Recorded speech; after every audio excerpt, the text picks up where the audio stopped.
मंगळवेढ्याच्या ग्रामीण भागात एका विवाहित महिलेवर 3 मित्रांनी जबरदस्तीने अत्याचार केला। तसेच ही घटना कोणाला सांगितल्यास तुझ्या 2 मुलांना जीवे मारून टाकेन अशी धमकी दिल्याने या त्रासाला कंटाळून महिलेने तलावात उडी घेऊन आत्महत्या केल्याची धक्कादायक घटना समोर आली आहे।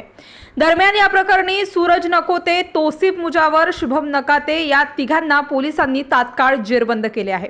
पोलीस सूत्रांनी दिलेली माहिती अशी की फिर्यादी तसेच मृत महिलेचा पती कुटुंबासह हे पुणे येथे राहण्यास होते। हे कुटुंब 28 जुलै 2024 रोजी त्यांच्या मूळ गावी आले होते। यातील आरोपी हा नातेवाईक असल्याने तो नेहमी पुणे येथे फिर्यादी घरी नसताना ये-जा करीत असे। तो नातेवाईक असल्याने मृत पत्नीच्या पतीला कुठलाही संशय आला नव्हता।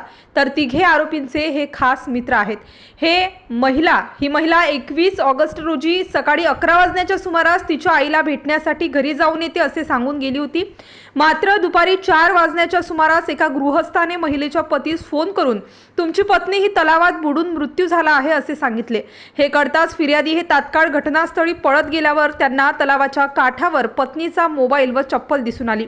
लोकांनी मृत महिलेस बाहेर काढून प्राथमिक उपचारासाठी आरोग्य केंद्रात दाखल केले होते। मात्र तेथील डॉक्टरांनी तपासून ती मृत झाल्याचे सांगितले।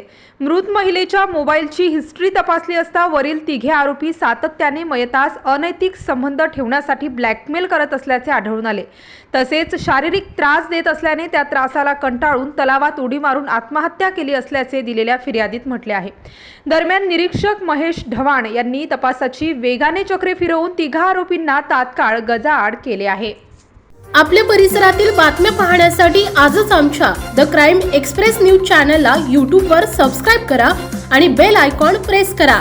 लाईक, कमेंट आणि शेअर करा।